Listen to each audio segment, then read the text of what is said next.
Reflection বা আনুপাতিক হারে প্রতিনিধি আপনার পার্লামেন্টের লোয়ারে হবে, এটা আমাদের দেশের মানুষ বোঝেই না। তারা পিয়ার কি জিনিস ভাই, যারা এখনো ইভিএম ভোট দিতে পারে না, বোঝে না ঠিক মতো, তারপরে ইভিএম ভোট দেয় না, তার পিয়ার বুঝবে কি করে? এই কিন্তু আদালত থেকে দূরে সরে যেতে হবে এবং দুঃখজনক ভাবে আমাদের দেশের কয়েকটা রাজনৈতিক দল থেকে প্রমোট না ফোন করে বসে আছে, এটা না হলে নির্বাচনে যাব না। কি বলবো বলেন, এই দেশের মানুষ যেটাতে অভ্যস্ত সেই ভোটের ব্যবস্থা করেন, তার প্রতিনিধিত্বের ব্যবস্থা করেন, তার যে প্রতিনিধিত্ব থাকে, রিপ্রেজেন্টেশন থাকে, সেই পার্লামেন্টের নির্বাচনের ব্যবস্থা করেন, তাহলে এই সমস্যাগুলো সমাধান হবে না। হবে না বাইরে থেকে এসে বসে বা কাউকে আপনার নতুন নতুন চিন্তা ভাবনা দিয়ে কিন্তু দেশের সমস্যা সমাধান করা যাবে না।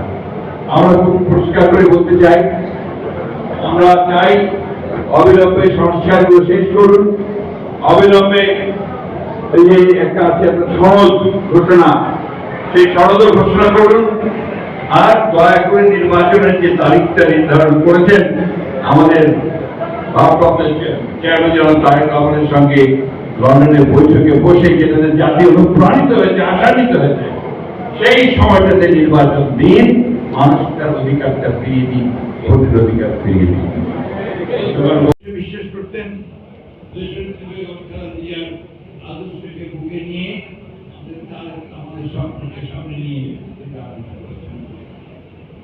সেই মুহূর্তটা আমার এখনো মনে আছে, যখন এখানে বাবুকে মাথায় পিস্তল ধরে নিয়ে যাচ্ছিল।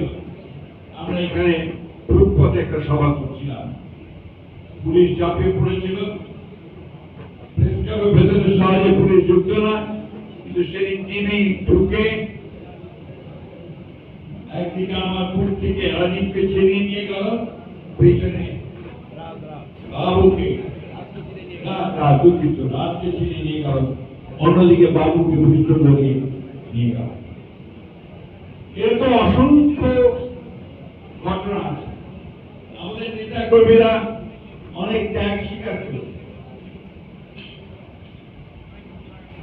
আমি সেই জন্য গত পরশু একটা সভায় বলেছিলাম, গতকালই বোধহয়, যে আমাদের ছেলেদের ধরে নিয়ে গেছে, আমাদের যুবদল, ছাত্রদল, যুবক দল, শ্রমিক দল, মহিলা দলের নেতৃত্বে পিটিয়েছে, পায়ে নখ খুলে নিয়েছে, হাতে নখ খুলে নিয়েছে, কিন্তু আমাদের ছেলেরা কেউ আত্মসমর্পণ করেনি, কেউ মুচলিকা দেয় নাই।